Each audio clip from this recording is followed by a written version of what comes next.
के साथ आमंत्रित करती हूँ डॉक्टर विनय।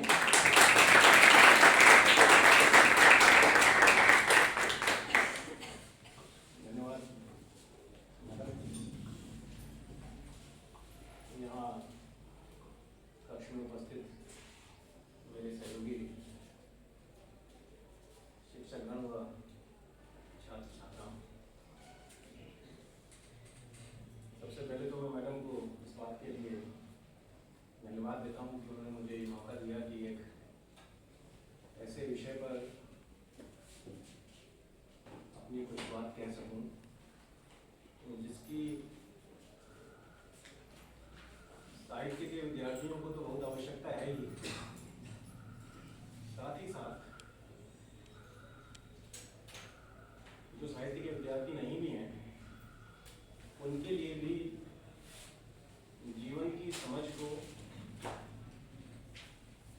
विकसित करने के लिए आवश्यकता है। जो विषय है, जैसा मैडम ने बताया, भौतिकतावादी चिंतन, और सब कुछ जो इस कोर्स के दौरान हो रहा है वो भारतीय परंपरा, भारतीय ज्ञान परंपरा के अंतर्गत है।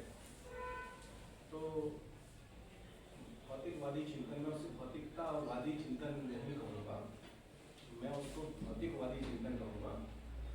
भौतिकतावाद में भी कुछ खास फर्क नहीं हो जाता, सिवाय इसके कि भौतिकतावाद से अंग्रेजी में जिसे हम कंज्यूमरिज्म कहते हैं उसकी बुआ आने लगती है और उपभोगवाद की तरह नजदीक चला जाता है। वो भौतिकतावादी बहुत हो गए हैं, यानी हम बहुत कंज्यूमरिज्म मतलब की तरफ चले गए हैं, इस प्रकार का अंदेशा होता है।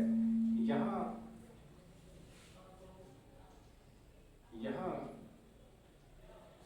छोड़ दीजिए, इतना बड़ा कमरा नहीं है। यहाँ भौतिकवादी चिंतन के विषय में कुछ भी कहने से पहले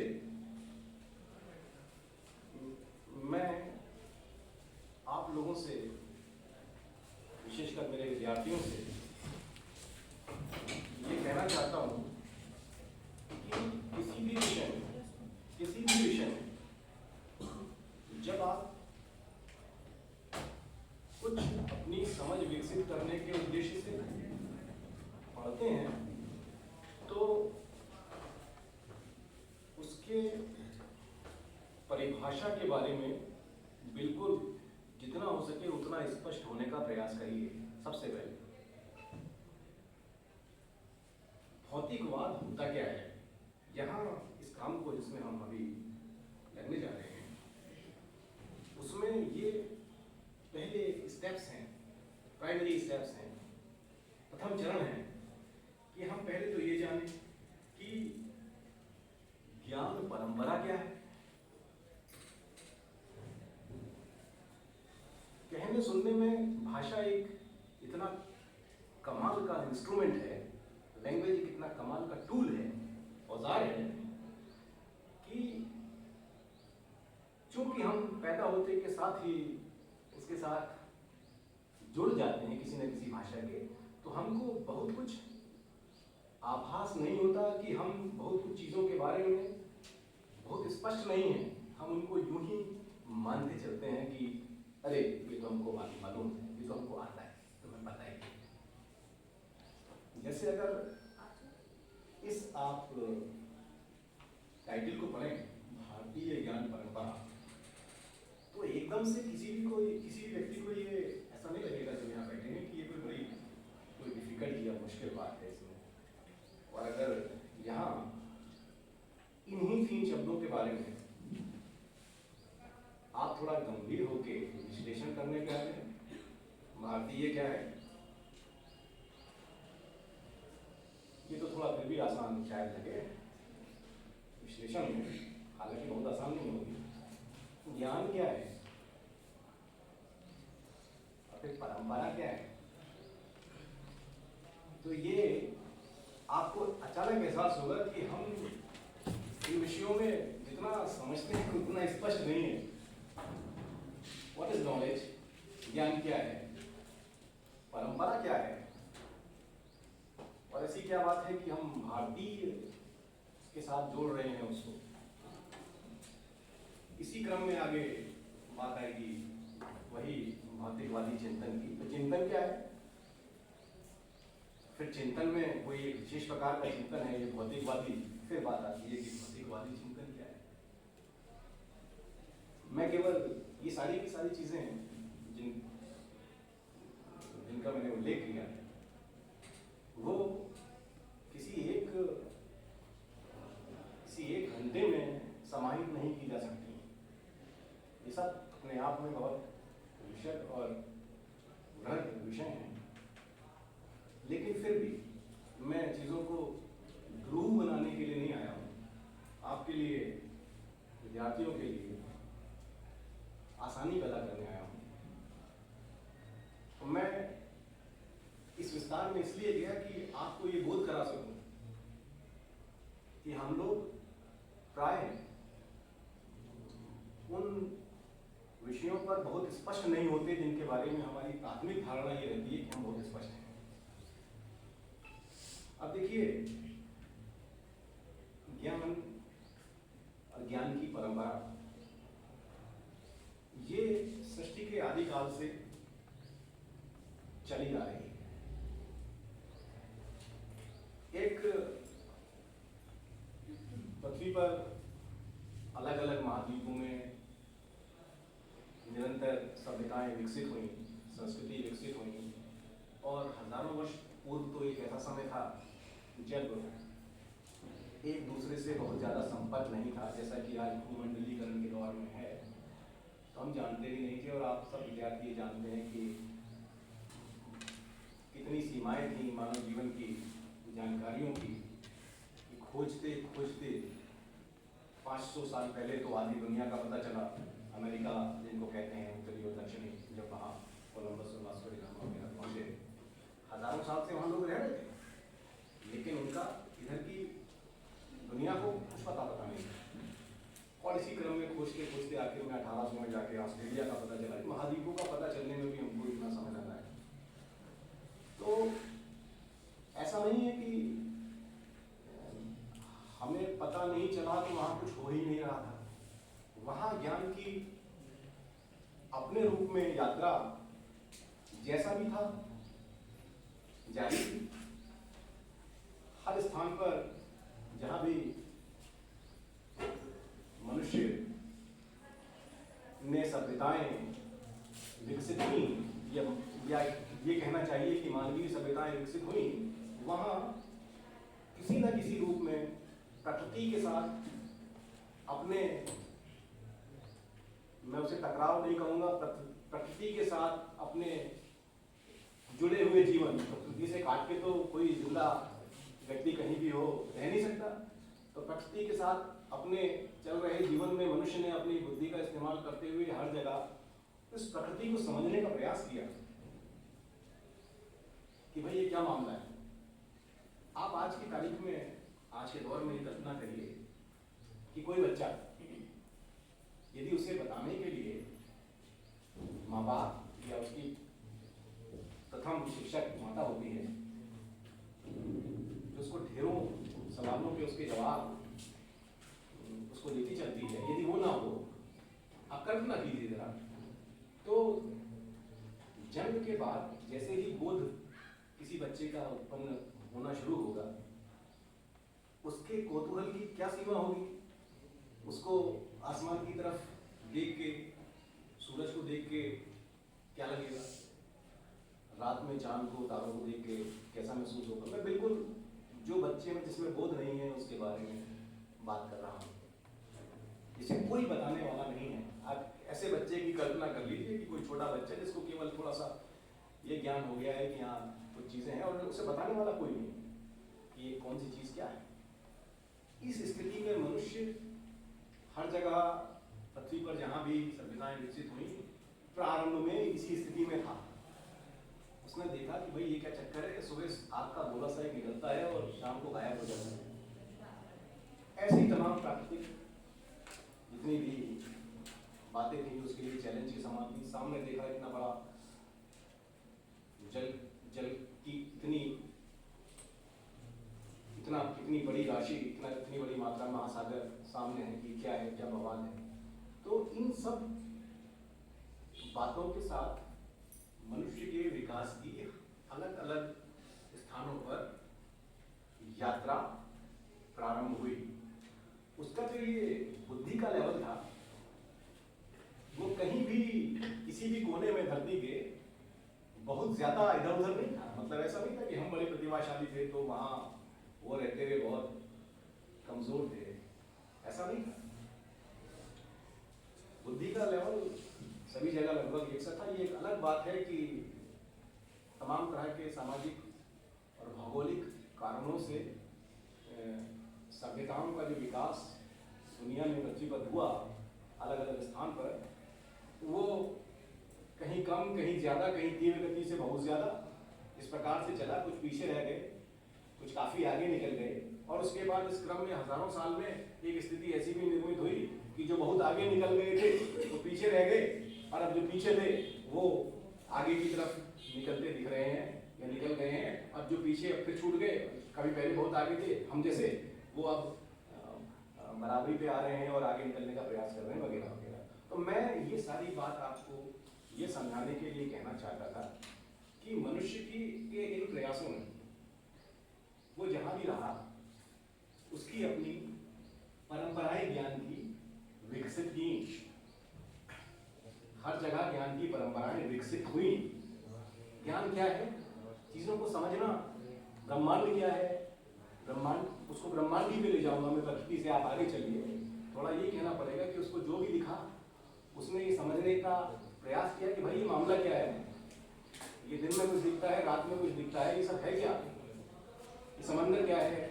ये आसमान क्या है? ये इतने बड़े बड़े हैं, इनका कौन बनाने वाला है? किसने बनाया? ये अपने आप बन गए क्या? ये सारी की सारी बातें इंसान के मन में हर जगह, चाहे वो जहां भी था, पैदा हुई। और उसने अपने इन जिज्ञासाओं को अपने समय में, अपने परिवेश में, अपनी संभावनाओं में जैसा संभव हुआ वैसा उनके उत्तर खोजने का प्रयास किया। वही उनके ज्ञान की परंपराएं कहलाई। इस सिलसिले में हम भारतीय ज्ञान की परंपरा पे आ जाते हैं, क्योंकि हमारा अब थोड़ा इतना तो चौड़ करना पड़ेगा कि हमारा जो मूल उद्देश्य है उस ओर हमको इन बातों को लेके जाना है। हिंदुस्तान में क्या हो रहा था? हिंदुस्तान में क्या हो रहा है और हिंदुस्तान का, भारत का जो इतिहास है, परंपरा जिसे कहते हैं हम, तो किसी भी, बल्कि उसको शास्त्रीय भी कहते हैं हम, वो कोई ऐसे घटनाक्रम होते हैं या कोई ऐसा प्रयास होता है जो समय के साथ निरंतर विकसित होता रहा हो, जिसमें रिपीटिशन होता है, जुड़ाव होता है, तब परंपरा बनती है। कोई काम एक बार में होकर परंपरा नहीं बन जाती। परंपरा हम तभी कहते हैं, तो परंपरा है जब उसका कोई रिपीटिशन, हम जुड़ाव इस प्रकार से देखते हैं। तो ये ज्ञान की परंपरा, सत्य है कि हमारे यहाँ कोई 2-4 सदी का मामला नहीं। ये जितना ज्ञात इतिहास है, जितना अपनी क्षमता अनुसार, अपनी क्षमता में मैं आऊंगा, कैसी क्षमता, हमारी सारी टेक्नोलॉजिकल कैपेसिटी के साथ जितना हम जान सके उतना पीछे धकेल के ले जाते हैं, तो हम वेदों तक पहुंचते हैं। और ये बात विद्वज्जनों के बीच स्थापित है कि आज की स्थिति, मैं हमेशा किसी भी कथन के साथ में उसकी प्रासंगिकता जोड़ने का प्रयास करता हूँ। आज की स्थिति में इसलिए कह रहा हूँ कि नहीं मालूम आज से 100 साल बाद क्या स्थिति निर्मित होगी। हो सकता है हम कुछ ऐसी खोज कर ले जाएं कि वेदों से पीछे भी हमें कुछ प्राप्त होने लगे, क्योंकि आदमी 1-2 दिन में पीछे इतिहास में नहीं झांक पाया है, बहुत समय लगा है, और लगातार अभी भी हमको कुछ ना कुछ चीजें नहीं मिली जाती है। तो हमारी परंपरा ज्ञान की वैदिक काल से प्रारंभ समझी जाती है। वैदिक काल एक हैरानी में डालने वाला समय था। मैं इसलिए कह रहा हूं कि हैरानी में डालने वाला था क्योंकि आज विज्ञान के युग में, प्रमाणों के युग में हमारे लिए संभव है एक समय का निर्धारण करना कि भाई ये समय कब रहा है, तो वो ईस्वी पूर्व 3000 साल से लेकर 10,000 साल तक लोग कहते हैं।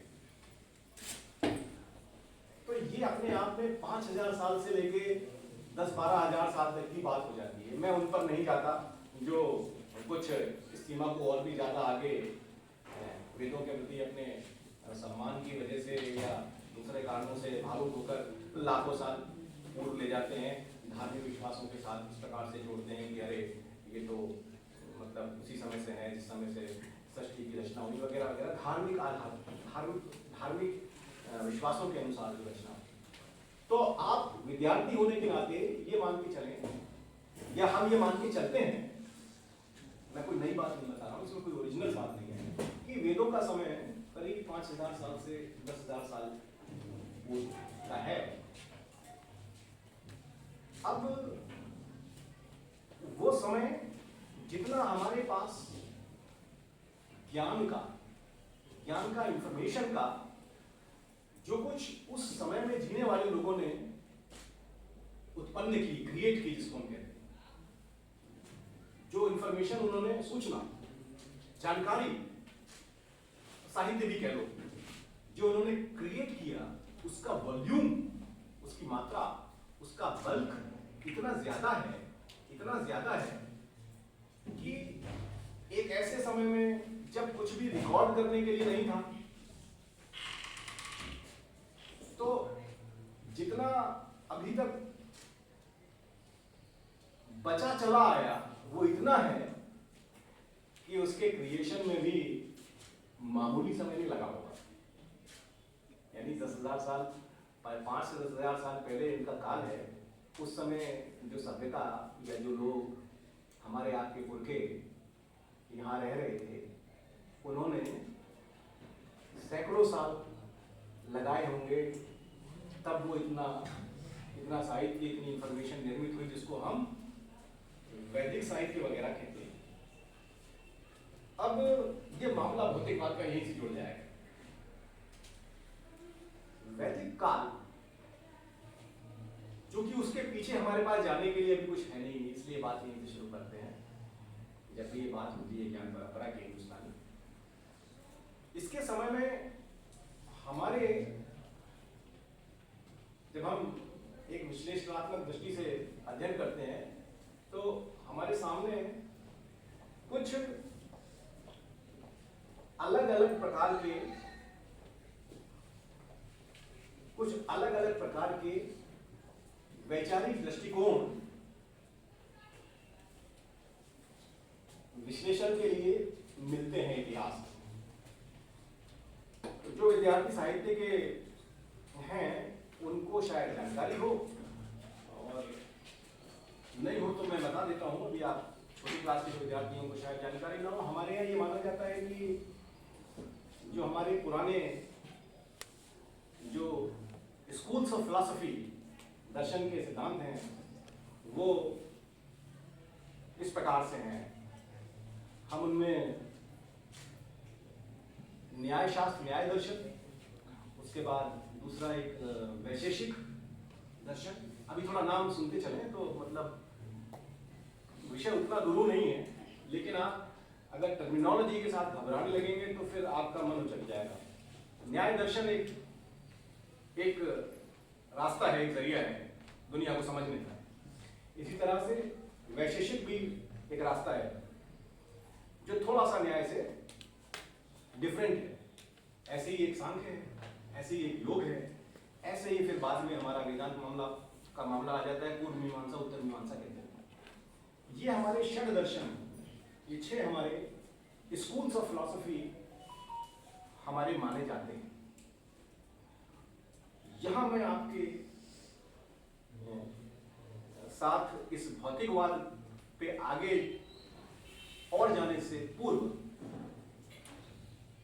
एक दूसरा, इन 6 धाराओं के अलावा भी जो एक दूसरा मार्ग है, उसके बारे में थोड़ी चर्चा करना चाहता हूं, क्योंकि वो ये तो सब वेद और वेदों की प्रमुखता के आधार पर विकसित हुए ये 4 रास्ते हैं। कुछ रास्ते ऐसे भी थे साथ साथ उसी समय में लगातार उसके बाद में बने, चलने वालों ने अपने रास्ते दूसरे बनाए, वो बड़े महत्वपूर्ण हैं। भौतिकवाद को समझने के लिए उनकी आवश्यकता और भी पड़ेगी। नास्तिक दर्शन के अंतर्गत आते हैं जिनमें आपका चार्वाक का दर्शन, और चार्वाक के अलावा कुछ ऐसे हैं जिनके नाम मुझे आपको चूंकि के बीच आके कुछ बोलना था तो वर्षों बाद मैंने भी थोड़ा सा उनको याद करके ढूंढ के कि भाई वो थे निकाला, क्योंकि वो इतना गौण हो गए हैं हमारी आज की बातचीत में, डिस्कोर्स में जिसे अंग्रेजी में कहते हैं, कि उनके बारे में हम कुछ नहीं जानते।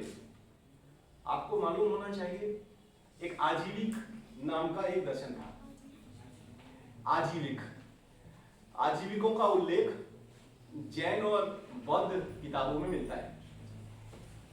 इसी प्रकार से एक अज्ञान नाम का भी दर्शन था। एक संजय वैरातीपुत्र नाम के, अब मैं क्या कहूं उनको, संत हुए हैं या जो भी थे, कुछ उनके बारे में कोई ज्यादा जानकारी नहीं है। और ये सारा का सारा ज्ञान जिसका मैं उल्लेख कर रहा हूं वेदों से इतर, वो चूंकि संरक्षित नहीं रह पाया, इसलिए बहुत कम इधर उधर दूसरे उल्लेखों में मिलता है जो कुछ भी हाथ पड़ जाए। ये सब अलग अलग रास्ते थे ज्ञान के जो हमारे यहाँ अपनी अपनी परंपरा बनाए थे। इन आजीविकों के साथ में और अज्ञान दर्शन वालों के साथ में हमारे जैन और बौद्ध दर्शन का काफी टकराव रहा, जिसमें वो बाद में पीछे छूट गए और बहुत ज्यादा आगे उनमें काम नहीं हुआ। काफी कुछ समानताएं भी थी, तो जब रास्ते कुछ ऐसे हों कि जो लगातार 2 पगडंडियां बिल्कुल पैरेलल सी चलती चले, तो वो जाके एक ही रास्ता बन जाती है, फिर आदमी अलग अलग उस पर नहीं चलते। इस प्रकार की परिस्थितियां भी बनी होंगी। यहां सबसे ज्यादा प्रभाव छोड़ने वाला यदि कोई रास्ता कह रहा हूं मैं आसान शब्दों में, उसको आप दर्शन और फिलॉसफी और नास्तिक दर्शन आस्तिक दर्शन ऐसा करके अगर समझते हैं, समझाने का प्रयास करते हैं तो थोड़ा कठिन हो जाता है। मैं रास्ता ही कहूँगा, वो है जिसका हमें ये भौतिकवादी दर्शन क्या है, चिंतन क्या है, इसको समझने के लिए जिसकी जरा ज्यादा जरूरत पड़ेगी, वो चार्वाक का है। वो चार्वाक का है। जो चार्वाक क्या है, एक तरीका उन्होंने बताया, यावत जीवेत सुखम जीवेत, ऋणम कृत्वा ऋतम विवेक, भस्मी भुवस्य ध्येयस्य और पुनरागमनम कुतः। कुछ लोग तो ये भी कहते हैं कि जो चार्वाक थे, ये भी देखिए बार बार आप ध्यान दें, मैं ये इस चीज का थोड़ा थोड़ा उल्लेख करता चलता हूं। ये हमारा बड़ा दुर्भाग्य है, और ये भौतिकवाद के बारे में आगे बात करते हुए ये बात जुड़ेगी। ये हमारा बड़ा दुर्भाग्य है कि हम जितना जितना भौतिक जिसको कह रहे हैं, उससे हमारे दर्शन में, हमारे विचार में जितना जितना वो पीछे छूटा, जितना हमने उससे पलायन किया, उतना हमारी प्रगति किस प्रकार से सीमित, संकुचित होती चली गई। आज स्थिति ये है कि हमारे पास बहुत कम सुरक्षित और संरक्षित साहित्य मौजूद है। ये सब उस भौतिकवाद को, मैं इस शब्द से भी बहुत ज्यादा राणा जी संतुष्ट नहीं रहता हूँ। साहित्य के विद्यार्थी के रूप में मुझको लगता है कि ये भौतिकवाद जो हमने शब्द निकाला है, मटेरियलिज्म का अंग्रेजी का जो हमने हिंदीकरण किया है, इसमें हमने इस भौतिकवाद को मटेरियलिज्म से ट्रांसलेट कर, मटेरियलिज्म होता है अंग्रेजी में स्पिरिचुअलिज्म का उल्टा अपोजिट। तो स्पिरिट और मैटर वो ये मानते हैं कि या तो आत्मा और परलोक, या फिर मैटर जो भौतिक जगत है। तो उसमें फिजिकल के सेंस में ये भौतिक ले लिया हमने। ये अगर पदार्थवाद हो तो ज्यादा अच्छा है, इसको भौतिकवाद में कहकर पदार्थवाद कहना चाहिए, क्योंकि जब मैं और आप पदार्थ शब्द हिंदी में अपन सुनते हैं तो हमारे दिमाग में वो दैहिक फिजिकल वाली बात नहीं आती, वो उससे रिलेटेड है। भौतिकवाद, पदार्थवाद, भौतिकवाद कोई ऐसी कोई बुरी धारणा नहीं थी या कोई ऐसी जिसको इग्नोर किया जाए, उपेक्षा किया जाए, ये समझ के कि ये एक पिछड़ा तरीका है या ये स्वार्थी है, ये उपभोगवाद में विश्वास रखने वाले लोगों का तरीका है, ये सोच के छोड़ दिया जाए। दुर्भाग्य ये हुआ कि हमने किया वही जो नहीं करना था, और उसके बाद स्थिति ये बनी कि हमारे पास उधर कम ध्यान देने की वजह से हमारा वास्तव में भौतिक विकास उस रूप में नहीं हुआ जो यदि हो जाता। अब हो जाने को तो जाने क्या क्या हो जाता, लेकिन हाँ, जहां पे हम थे हजारों साल पहले, 5000 से 10,000 साल पहले, कभी समय यदि मान ले तो कि हम जहां थे, ये भारतीय जो इंडियन सब कॉन्टिनेंट कहलाता है हमारा, इसमें हम जहां थे, हमारी सभ्यता जिस जगह खड़ी थी, अभी देखिए कुछ जानकारी नहीं है। इंडस वैली सिविलाइजेशन जिसको कहते हैं हम, सिंधु घाटी की सभ्यता, उसके बारे में अभी पिछले 100-125 साल में थोड़ी बहुत जानकारी के आगे मानव नहीं जा पाया है। कुछ ना कुछ उनकी कुछ लिपि जैसी भी हाथ आई है, जिसको अभी तक डेसिफर नहीं कर पाए हैं, निकाल नहीं पाए कि उन्होंने लिखा क्या है। वो हमें जिन्होंने वेद लिखे, मतलब जिन्होंने वेदों की रचना की, वे कौन थे, और उनके और जो वेदों का समय हमने निकाल रखा है, उसके और पीछे ले जाने वाला समय है। इसलिए मैं कहता हूँ कि हो सकता है अगले 100 सालों में हमें कुछ और पता चले कि हमने पीछे क्या कर रखा है।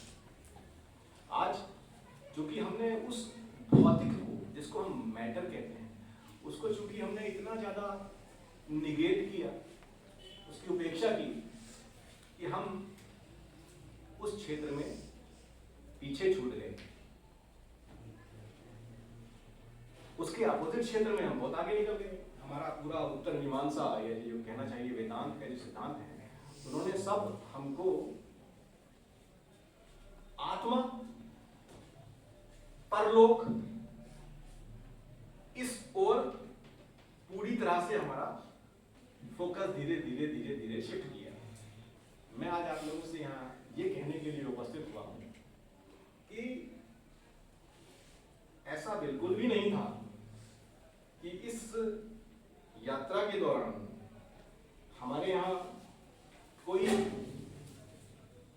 पदार्थ के अध्ययन के लिए या पदार्थ के महत्व को समझने के लिए किसी प्रकार की जागरूकता न रही हो, या लोग न रहे हों जो उस रास्ते पर जाने के लिए लोगों को प्रेरित ना कर रहे हो। डिफीट हो गया मामला, बात अलग है। चारवाक का दर्शन कोई मामूली दर्शन नहीं। चारवाक ने क्या कहा? चारवाक दर्शन जिसकी बात हो रही है, उसके बारे में मैं यहां से कह के थोड़ा विषयांतर सा ही हो गया। मैं कहने ये जा रहा था कि हमको दुर्भाग्य ये है कि हम इतना पिछड़े कि हमारे यहाँ किसी भी प्रकार की कोई क्रोनोलॉजी डेवलप कर पाए, कुछ हम ध्यान संरक्षित करके रख सकें, ऐसा रिकॉर्ड नहीं। तो हमें ये भी नहीं मालूम कि चारवाक किसी एक व्यक्ति विशेष का नाम था, या चारवाक एक पंथ था जिसपे चलने वाले बहुत सारे लोग थे जिनका लिखा हुआ है, क्योंकि कोई किसी के नाम से कोई ऐसा साहित्य उपलब्ध नहीं होता है, अनुमान लगाने पड़ते हैं। ये दुर्भाग्य तो हमारा स्वयं को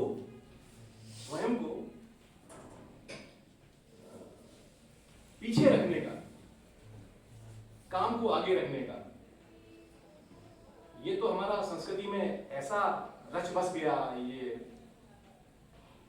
और जो हमारे यहाँ की ही विशेषता है, जिसने हमको ऐसा नुकसान पहुंचाया कि हम अपने बहुत बाद के साहित्य में भी 2-3 हजार साल पुराने में भी जो स्वर्ण युग कहा जाता संस्कृत के साहित्य का, कालिदास इत्यादि को जब पढ़ते हैं, तो आप में से कोई बच्चे अगर संस्कृत पढ़ने वाले हों या कालिदास के बारे में जिन्होंने पढ़ा हो, तो आप जानते होंगे हमको कालिदास कौन थे। कालिदास का परिचय लिखते समय लिखना पड़ता है, एक मत के अनुसार कालिदास वो थे, एक मत के अनुसार कालिदास वे थे। कालिदास वो आदमी जिसने दुनिया की अभूतपूर्व रचनाएं, आज तक कोई ड्रामा किसी लैंग्वेज में अभिज्ञान शाकुंतलम की टक्कर का नहीं लिखा गया। शेक्सपियर कहीं नहीं लगते कालिदास के सामने। कालिदास ने जो रचनाएं रची हैं वो जिस स्तर की हैं उसको देख के भय होता है। बहुत सारी चीजें हमारे इतिहास में ऐसी हैं, वो भौतिक हैं, वो सब भौतिक हैं। उनका किसी भी परलोक से या परालौकिक बातों से संबंध नहीं है। जैसे पारणी नाम का कोई व्यक्ति हुआ, भौतिक रूप से हुआ, और उसने जो कुछ भी किया भौतिक रूप से छोड़ के गया, जिसके बारे में आज 20वीं सदी में 19वीं सदी में पश्चिम जब बहुत तरक्की करके हमें समझने समझाने लायक हुआ तो उनको ये कहना पड़ा कि पाणिनि की जो अष्टाध्यायी है ग्रामर है, it can not be the work of a human brain. ये किसी मानव के ब्रेन का काम नहीं हो सकता, कोई एक इंसान इस काम को कर नहीं सकता। उसने वो लैंग्वेज में वो परफेक्शन छोड़ के सिद्धांत छोड़ के गए कि अष्टाध्यायी के सूत्रों के साथ संस्कृत की ग्रामर इतनी परफेक्ट है कि यदि कहीं किसी नियम का कोई अपवाद भी है तो पाणिनि ने वो भी गिना दिया है कि ये 2 है या 3 है, इसके अलावा चौथा नहीं है, तो चौथा पूरी संस्कृत भाषा में नहीं। कंप्यूटर के लैंग्वेजेस में जो 100% एक्यूरेसी की जरूरत है उसके काम आने वाली भाषा है। अब ये हो गया कि इस चक्कर में जो है हमारी वो भाषा जो है फिर हमारे प्रचलन से बाहर हो गई। भाषा इस्तेमाल की चीज होती है, लगातार इस्तेमाल के साथ उसमें मिलावट होती है, खराबियां आती हैं, दोष आते हैं, लेकिन वो इस्तेमाल होती है इसी रूप में, बढ़ती इसी रूप में। ये हमारा दुर्भाग्य है कि हमारा परफेक्शन का लेवल आने की वजह से हमने फिर उसके रास्ते बंद कर दिए। हमने कहा नहीं, इसमें कोई घालमेल नहीं चलेगी, जो कुछ करेंगे हम यहीं से उत्पन्न करेंगे। उस चक्कर में हमारी वो भाषा के प्रचलन से बाहर हो गई। खैर, तो मैं चारवाक की बात कर रहा था जिनका इस भौतिकवादी परंपरा से हमारे यहाँ सीधा संबंध है। चारवाक ने ये कहा कि वेदों में जो दूसरा लोक और आत्मा और परमात्मा प्रतिपादित की है, मैं उससे नहीं मानता। जो कुछ है भौतिक है, यही है, यही होना है, यही समाप्त होना है। सब कुछ आप इसी पर फोकस करिए। जीवन का अंतिम लक्ष्य सुख है। आप इसको देखिए नेगेटिव नकारात्मक नजरिए से मत देखिए। मैं कहीं पढ़ रहा था, किसी ने चारवाक के पक्ष में ये बात कही कि उसने लिखा ऋणम कृत्वा धृतम विवेक, कि जब तक जीना है सुख से जिए, यावत जीवे सुखम जीवे, ऋणम कृत्वा घृतम विवेक। अगर वो बुरा आदमी होता, दुराचारी होता, तो वो कहता ऋणम कृत्वा मदिरा विवेक। उसको ये कहना चाहिए था कि अरे ऐश कर ले, जिंदगी में क्या कर रखा है, अपना कर्जा भी लो, जुआ खेलो, शराब पियो। उसने कहा घृतम विवेक। क्यों? क्योंकि वो एक मटीरियलिस्ट फिलॉसफर था, मटीरियलिस्ट थिंकर था, भौतिकवादी चिंतक था, जिसका ये कहना था जो कुछ है ये शरीर, तुम्हारा शरीर अगर मजबूत नहीं होगा, स्वस्थ नहीं होगा, तो तुम्हारे लिए परलोक सब बेकार की बातें हैं। और शरीर के बारे में उसने अगले तीसरे वाक्य में कहा कि भस्मी भूतस्य देहस्य, कि ये जो शरीर है इसको तो खाक बन जाना है, भस्म हो जाना है। भस्मी भूतस्य देहस्य, इसको तो खाक होना है, इसमें इसके भस्म होने के बाद कुछ नहीं बचना है। और पुनरागमनम कुतः। अब देखिए दुनिया में बाद में दूसरे भी धार्मिक दूसरे स्थानों पर दूसरे फेथ डेवलप हुए, इवॉल्व हुए। वेस्ट एशिया में तीन इतने महान दुनिया के धर्म इवॉल्व हुए। क्रिश्चियनिटी हुई, इस्लाम हुआ, यहूदी धर्म ज़ोरास्ट्रियंस हुए, है ना। इन्होंने इस लेवल, अभी ये 2-3 हज़ार साल पुरानी बात, जिसमें इस्लाम के लिए तो हम मानते हैं मोहम्मद साहब का टाइम जब से शुरू होता है, उससे थोड़ा बहुत समय और पहले का मान लेते हैं कि इसलिए बॉर्न हिम। ये जो हमारा पुनरागमन वाला मामला था, उसको अपने यहाँ इन सभी पंथों ने सिरे से खारिज कर दिया। आप जानते हैं, जो इस्लाम को जानते हैं कि कयामत के बाद यहाँ लौट के नहीं आता। इसी तरीके से क्रिश्चियनिटी में भी ऐसा नहीं है कि लौट के दोबारा आना है। ये पुनर्जन्म और बार बार जन्म, ये सब हमारे दर्शन में जहाँ जुड़ा है, जिस समय जुड़ रहा था उसी समय चारवाक जैसे लोग भी थे जो ये कह रहे थे पुनरागमनम कुतः। कोई पुनरागमनम नहीं है, यही है। तो पदार्थवाद कोई बुरी बात नहीं है। भौतिकवाद का मतलब ये नहीं है कि हम भौतिकवादी हो गए हैं तो साथ बड़े बुरे हो गए। मैं अभी इस बात पे एक दिन सोच रहा था कि हमारे यहाँ इतना लिखा गया है, हजारों साल पहले का हमारा तमाम ट्रेडिशन है, परंपरा है विज्ञान की, इसमें इतना कुछ ओरल है। ओरल जानते हैं ना, मौखिक। आपको मालूम है वेद हम तक कैसे आ पाए? अभी तो चलिए कुछ समय से अब प्रिंटिंग वगैरह आ गई है, लेकिन जब तक प्रिंटिंग डेवलप नहीं हुई थी दुनिया में, तब तक सारा ट्रेडिशन, हमारी सारी परंपरा मौखिक थी, ओरल थी, वाचिक थी। कि मैंने यदि आपको पूरा का पूरा सुना दिया तब मैं विद्वान कहलाया, मुझे जो है डिग्री तब मिली। उस परंपरा में लोगों ने कितना कंठस्थ किया होगा, हजारों हजार साल। उसी क्रम में मैं सोचने लगा कि इतना लिखने वाले लोग थे, चश्मा तो बहुत पहले बन गया होगा। ये बात अचानक, मैं आपको सच बता रहा हूँ, एक दिन सोचते मेरे दिमाग में कौतूहल हुआ, हमारे यहाँ इतने ऋषि मुनि, और मैं चारवाक के दर्शन के बारे में भी पढ़ रहा था, तो वो उनका जो मुख्य जो ग्रंथ है, बृहस्पति ग्रंथ, जिसे बृहस्पति सूत्र भी कहते हैं, जिसके थ्रू ज़्यादातर बातें आगे गई हैं। कौटिल्य ने भी अपने अर्थशास्त्र में काफ़ी जिक्र किया है बृहस्पति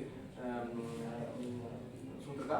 तो मैं ये सोच रहा था कि इन लोगों ने इतना विशद अध्ययन किया होगा, तब तो इतना दार्शनिक विचार प्रस्तुत किए, लेकिन इतना सब कुछ करने वाले ये ऋषि मुनि उस जमाने में इनकी नज़र कमज़ोर होती होगी, तो चश्मा तो शायद बहुत पहले विकसित हो गया होगा। ये मेरे दिमाग में आई बात, तो मैंने कौतूहलवश में, आजकल तो कितना देखिए, ये भौतिकवाद का कमाल है ना, ये भौतिकवाद का कमाल है। जैसे मेरे दिमाग में आया, मैंने उठा के फौरन सर्च मारी कि ये स्पेक्टिकल्स का, चश्मे का आविष्कार कब हुआ है, कब से दुनिया में आया। तो मुझे पढ़ के बड़ा अफसोस हुआ कि चश्मा भी हिंदुस्तान में नहीं बना था, ये इटली में बना, उसके थोड़ा सा पहले और कहीं अरब वरब में कुछ लोग जो हैं खरीद फरोख्त कर रहे थे, लेकिन ये सारा मामला हजारी साल पुराना है, इसके पीछे चश्मा था ही नहीं।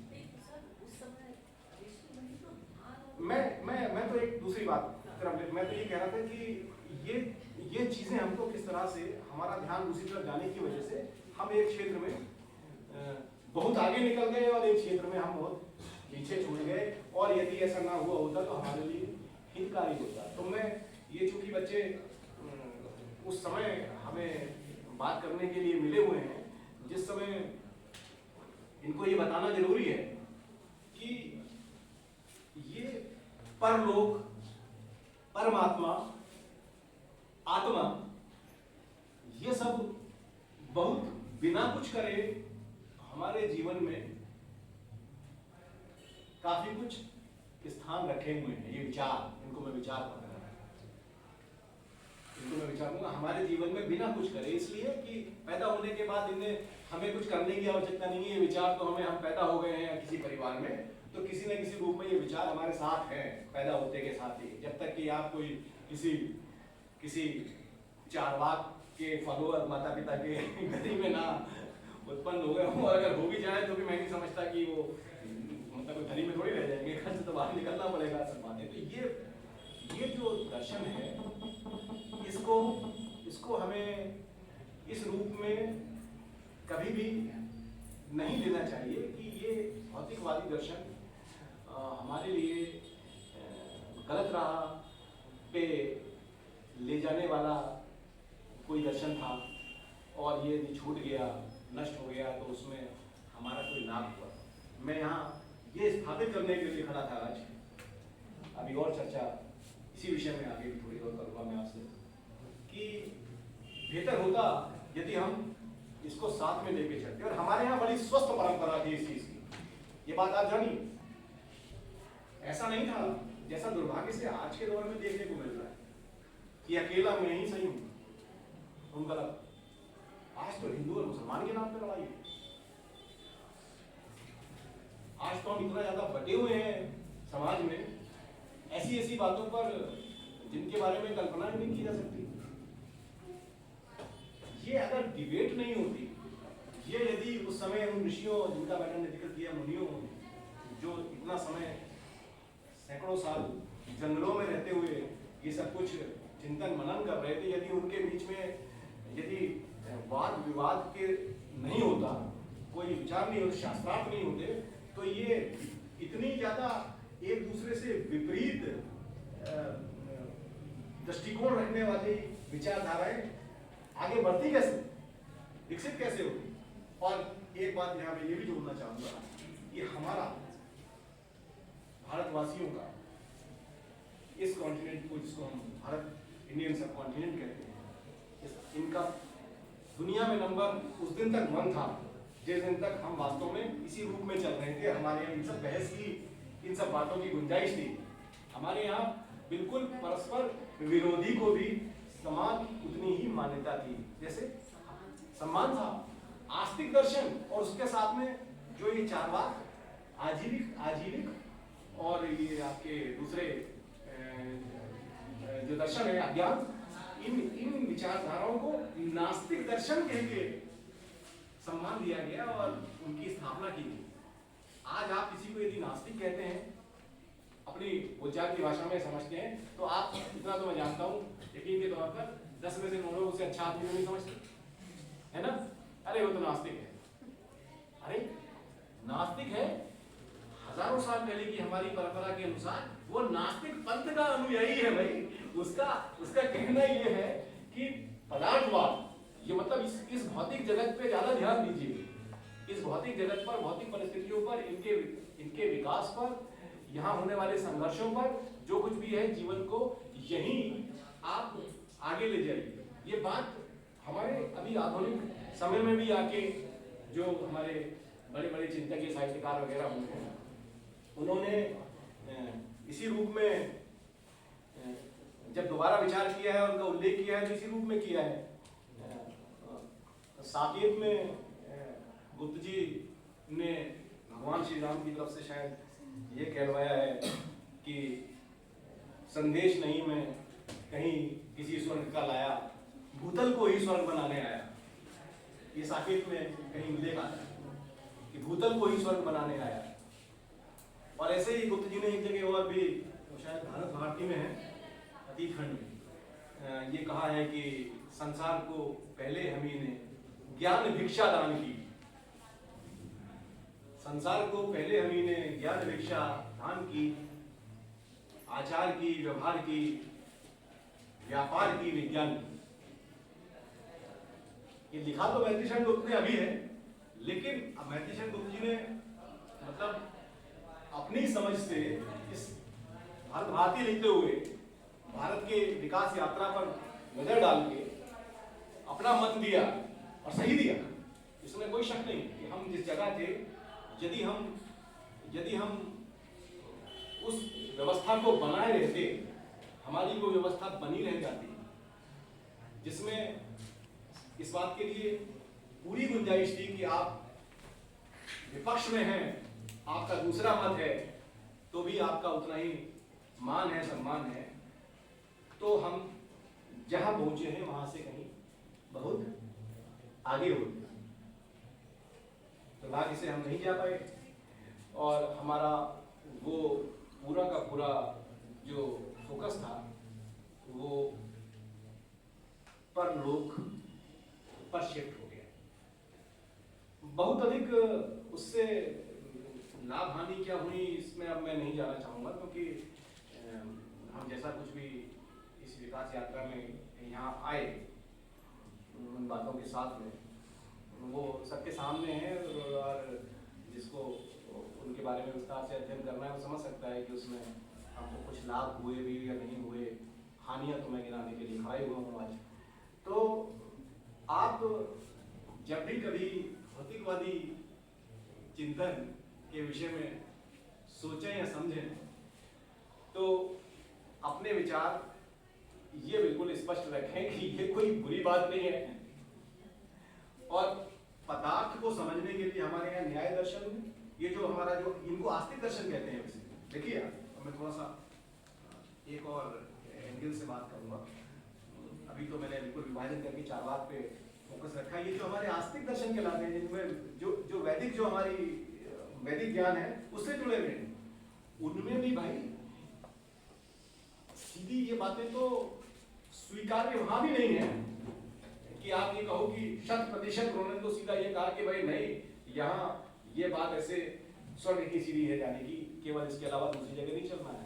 अगर ऐसा होता तो इतनी गुंजाइश कैसे होती है कि न्याय दर्शन और वैशेषिक दर्शन जैसे दर्शन डेवलप होते, उनमें ईश्वर की अंतिम सत्ता के बारे में जो भी है, मैं कहता हूं कि वो चाहे मान लीजिए समान रूप से आस्तिक हो जाते, उस बारे में कुछ भी मानते हो, लेकिन कितने तार्क हैं न्याय दर्शन में, वो तमाम बातें उसके जो सिद्धांतों में वो सारे के सारे पैरामीटर्स हैं, डिबेट करने की गुंजाइश पैदा करते हैं लोग, कि आप अनुमान, इन्फरेंस कहते हैं अंग्रेजी में, आप बिना अनुमान के, बिना प्रमाण के, और प्रमाण में प्रत्यक्ष प्रमाण और शब्द प्रमाण, ये सारी की सारी चीजें हैं जहां प्रमाण शब्द का इस्तेमाल हो रहा है। मैंने कुछ ज्यादा उसका विद्यार्थी नहीं हूं तो मुझे ज्यादा विस्तार में चीजें नहीं मालूम, लेकिन फिर भी मैं ये जानता हूं कि न्याय दर्शन में ये सब चीजें उसका आगे कंपोनेंट से पार्ट है। आपको इन प्रमाणों के बारे में पढ़ना होता है, प्रमाणों के बारे में आप जानते हैं। पाणिनि के ऊपर ये किसी ने कोई स्फोट प्रमाण या कुछ करके, मतलब प्रमाणिकता, प्रमाण इस शब्द का आपको निरंतर इस्तेमाल मिलेगा, तो बिना एविडेंस के किसी भी चीज को मान लिया जाए, ऐसा हमारी परंपरा में कहीं नहीं था। और भौतिकवाद या पदार्थवाद हमको इसीलिए प्रेरित करता है, इसी ओर प्रेरित करता है कि आप किसी भी बात को किसी ने कह दिया तो वैसे ही नहीं माने जब तक कि वो प्रमाणों के साथ में पुष्ट नहीं हो जाती। जिसका मैंने अज्ञान एक धारा बताया, और मैंने बताया कि वो संजय विरातिपुत्र एक नाम आता है जो उसके प्रवर्तक रहे हैं। मैंने कौतूहल में उसको थोड़ा सा और आगे जानने की कोशिश की तो बात बहुत पते की निकली। उनका या उन मतावलंबियों का ये मानना था कि ये जितने भी ज्ञान परंपरा के लोग हैं, ये इनमें सब में आपस में प्रतिद्वंदिता है। अब अगर x सही है तो y नहीं है, और y सही है तो x नहीं है। हमारे हिसाब से ये इनका ज्ञान ये कहीं भी परफेक्शन की ओर नहीं ले जाता। ये किसी भी बात को हमेशा के लिए एक बार स्थापित नहीं कर सकते, ऐसा ज्ञान बेकार है। अज्ञान ही श्रेष्ठ। उस अज्ञान का मतलब ज्ञान की अनुपस्थिति नहीं है। उनके ज्ञान से तात्पर्य था कि ये जो ज्ञान में इनकी जो डुअलिटी है, द्वंदात्मकता है, ये किसी काम की नहीं है। हमारा खुले प्रश्न छोड़ने वाला जो हमारा तरीका है, उसे आप खुले प्रश्न छोड़ने वाला कह लीजिए। ज्ञान का तरीका नहीं है वो कि हम नहीं बता सकते कि क्या है, लेकिन तुम जो बता रहे हो हम उससे प्रभावित नहीं होते, इसलिए क्योंकि तुम ये बता रहे हो, तुम वो बता रहे हो, तुम वो बता रहे हो, तो हम किसे मान ले। तो हमारा तरीका ये कि हमें कुछ नहीं पता, हमें कुछ, और ये जीवन इसी तरीके से नियतिवाद और दुनिया भर की बातें और इन लोगों के साथ में जुड़ी हुई हैं आपस में। फिर दूसरे धर्मों की मतावलंबी अपने अपने हिसाब से अपने अपने सिद्धांत प्रतिपादित करने वाले आए। जैसा मैंने कहा कि जैन धर्म और बौद्ध धर्म का इन लोगों के साथ में काफी प्रतिस्पर्धात्मक एक इन लोगों का एक रिलेशन था, संबंध था, जिसमें वे परास्त हो गए और ये हमारे दो मत आगे निकल गए और आज तक मतलब चले आ रहे हैं उस रूप में। तो ये हमारा पदार्थवाद के बारे में एक आप लोगों को एक मोटा मोटा प्राथमिक एक मैसेज था, संदेश था। इसको आप बुरा ना समझें और इसके बारे में थोड़ा जहाँ हो सके उतना अध्ययन करें। एक सामान्य बात जो बिल्कुल शुरू में कही थी उसको मैं पुनः दोहराते हुए अपनी बात समाप्त करूँगा कि कभी भी साहित्य में अपने और तमाम दूसरे जो पढ़ने लिखने के आपके गुंजाइशें हैं, उनमें जहाँ भी कभी भी किसी भी चीज़ के बारे में पढ़ें तो गंभीरता के साथ पहले परिभाषाओं के बारे में बिल्कुल स्पष्ट होने की आदत डालिए। जितना आप किसी भी सामान्य बात के विषय में, उसकी परिभाषा के विषय में अपने आप को स्पष्ट कर ले जाएंगे, उतनी ही आपकी समझ विकसित होगी।